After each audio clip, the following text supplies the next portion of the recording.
Penelusuran Vanimo kali ini memperlihatkan wajah lain kota Jakarta yang jauh dari kata gemerlap. Sisi kelam ibu kota yang tak dipromosikan di brosur pariwisata. Seorang warga menjadikan kawasan kumuh ibu kota sebagai objek wisata. Ia berkukuh, tujuannya mulia dan bukan untuk menjual kemiskinan. Peserta turnya adalah para turis asing yang rata-rata berlatar pendidikan tinggi dan dari kalangan berada. Inilah penelusuran Vanimo selengkapnya.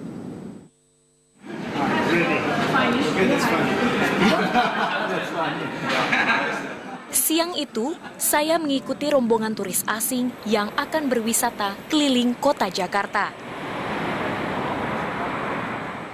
Please. Alright. Okay. Are you ready to go around Jakarta with Mpok City Bus?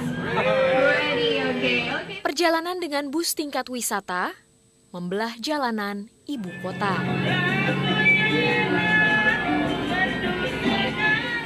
Menuju wilayah Kota Tua. Namun ternyata bukan kawasan wisata ini tujuan kami. Perjalanan saya dan para turis asing ini masih berlanjut dengan bajai.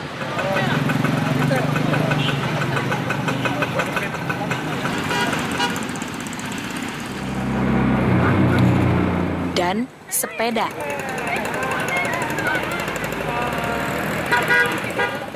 Menuju sisi lain Jakarta yang jauh dari gemerlap ibu kota. Wow, boleh. Welcome to this village. Welcome to this what we call it is Luar Batang village. Roni Poluan menggagas tur ini sejak tahun 2008 lalu. Bagaimana tren partisipan setiap tahunnya? Sangat meningkat dan saya sendiri kelabakan. Dari tadinya sebulan hanya 4 tur, yang terakhir sudah 24 tur satu bulannya. Satu bulan 30 hari, 24 hari saya menanggapi kerja. Untuk latar belakang partisipan sendiri beda-beda ya? Ya beda-beda, artinya rata-rata middle class up, misalkan dokter, terus politician, tapi Greenpeace politician istilahnya dia. Juga ada direktur-direktur dari sebuah perusahaan besar dari Jerman. Juga ada 7 profesor, doktor yang mau mendapatkan, mereka datang ke Asia Tenggara untuk melihat apakah MDGs berhasil di negara-negara Asia Tenggara. Bukan tanpa tujuan, Roni mengajak para turisnya melihat sisi kelam ibu kota. Dan alasannya bukan karena uang. Ada yang bilang konsep tur yang Anda tawarkan ini menjual kemiskinan, kesengsaraan, dan bahkan merusak citra pariwisata DKI Jakarta. Komentar Anda? It is not right, but it is not true. Ya, karena kemiskinan dijual kok tega-teganya banget orang membuat istilah itu. Saya tidak mempertontonkan kemiskinan, karena yang saya tampilkan adalah apa yang terjadi, apa yang ada di Indonesia. Apa yang terjadi di Jakarta, ya, bahwa di Jakarta banyak orang miskin misalkan. Jauh dari mana kira-kira? Selama ini Roni tak pernah kesulitan mencari kawasan kumuh, karena ibu kota memang tak segemerlap penampilannya. Seperti gambaran sosiolog Tamrin Amal Tomagola. Nah, gambaran Jakarta seutuhnya ini sebenarnya bisa kita bagi dalam 3 bagian yang besar ya. Itu kelas atas misalnya adalah mereka yang tinggal di Pondok Indah. Kelas menengah mereka tinggal di pemukiman seperti Pondok Gede atau sejenisnya. Dan kelas yang di daerah orang-orang miskin kota yang tinggal di daerah kumuh miskin yang sebenarnya tinggal di Pondok Derita. Data BPS menyebutkan hingga September 2014 dari hampir 10 juta penduduk DKI Jakarta, 4%-nya adalah penduduk miskin. Seperti apa indikator kemiskinan menurut data BPS? Antara lain dari penghasilan gitu ya, itu kepala keluarga itu 600.000 per bulan. Kemudian dari kemampuan mengkonsumsi daging atau ikan atau susu itu sebulan sekali. Kemudian dari luas bangunan itu 8 meter persegi per orang gitu. Kemudian dari kondisi lantai rumah bukan dari keramik, artinya bisa dari tanah atau semen. Kabid Pemberdayaan Sosial Dinas Sosial DKI Jakarta, Susi Dwi Haryani juga mengakui ada puluhan titik kumuh tersebar di ibu kota. Daerah kumuh di Jakarta yang saat ini sangat menjadi prioritas itu ada 32 dan paling tinggi itu ada di Jakarta Utara. Jakarta Utara menyusul Jakarta Timur, Jakarta Barat, Pusat, dan Selatan barangkali. Data ini belum menghitung desi dan para tunawisma lainnya yang ada di Jakarta. Terus Ibu di sini, maaf maksudnya nggak punya rumah atau bagaimana? Bukan ini apa nggak kuat kontrak itu aja nih. Karena apa penghasilan kami cuma berapa gitu. Ya kan, namanya mulung ya kan, penghasilan berapa gitu. Kontrakan sekarang kan 3,5 kontrakan. Terus Ibu nggak dikejar disuruh pindah gitu? Atau dikejar-kejar apa Ya, Satpol tiap PP hari, gitu? Neng. Tiap hari? Ya selama sebulan itu mungkin kadang-kadang 3 kali ya. Kemarin aja ini habis semuanya. Diusir? Oh nanti diusir lagi gimana nih Bu? Justru nggak apa-apa. Terus tapi tetap mau pindah ke sini lagi atau ada punya tempat lain? Belum. Belum. Pasti akan diusir lah dari sini pasti gitu aja. Roni menempuh cara lain dengan Jakarta Hidden Tour dan para turis asingnya. Anda kan menyebut tamu ini adalah partisipan ya? Betul. Mengapa disebut partisipan? Karena ini dalam satu proyek saya, jadi ini dia tidak hanya turis biasa dan tidak komersial. Karena saya membentuk tour ini kan untuk ya membantu orang miskin misalkan dengan 3 aktivitas saya kan. Jadi emergency, education, sama empowerment. Itu sebabnya saya mengatakan you are not my tourist, but you are my participant in my development project. Sebagian pendapatan Roni dari turnya ini digunakannya untuk memberdayakan penghuni kawasan kumuh. Untuk yang pertama emergency, yang emergency itu kalau mereka sakit, saya bilang kamu pergi ke dokter nanti saya yang bayar. Dan sejumlah turis asing yang mengikuti Jakarta Hidden Tour tak tinggal diam melihat kemiskinan di depan mata mereka. Beberapa anak-anak kecil dari Belanda menyumbangkan duit untuk mendirikan sekolah. Sekarang pikiran saya karena lokasi saya banyak, saya membuat rencana mobile school. Seperti mobil pintar ya? Nah, seperti mobil pintar,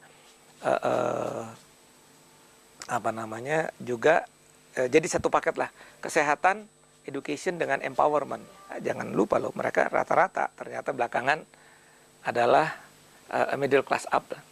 Mereka memberikan gagasan-gagasan dan macam-macam yang mungkin saya harus kumpulin tuh nanti saya sampaikan ke pejabat-pejabat pemerintah. Biasanya orang-orang yang memilih pergi ke tempat-tempat yang bukan yang mewah, tapi tempat-tempat yang kumuh miskin, itu orang-orang yang sebenarnya mempunyai kepedulian terhadap orang lain. Salah satu peserta Jakarta Hidden Tour adalah Peter Razek, dokter bedah asal Austria yang mengajak 4 anggota keluarganya.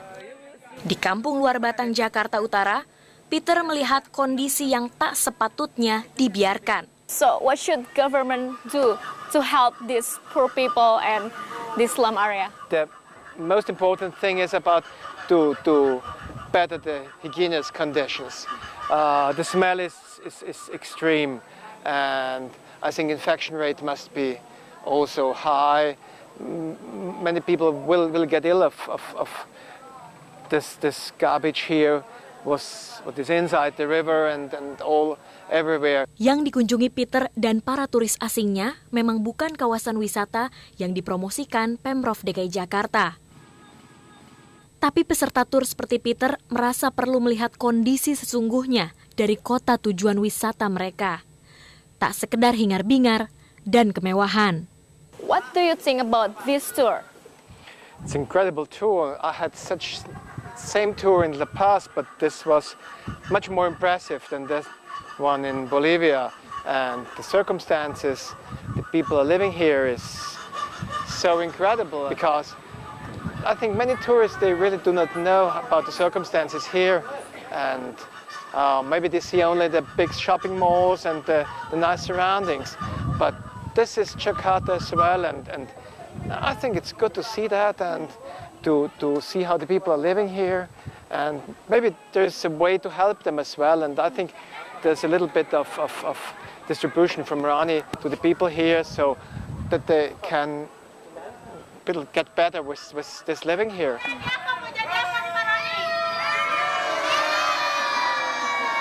Tur ini tak hanya membuat Peter mendapat gambaran utuh ibu kota, tapi juga mengartikan slogan Enjoy Jakarta dengan caranya sendiri. Please describe Jakarta in 3 words. Big, the friendliest people I ever met, but extreme differences between poor and rich. That's the 3 points I take home when I'm leaving here. Kau mau kemana? Hati-hati dengan beruang laut. Siapa sosok di balik suara tokoh kesukaan Anda? Berarti bagi pengantin. Sesaat lagi di 360.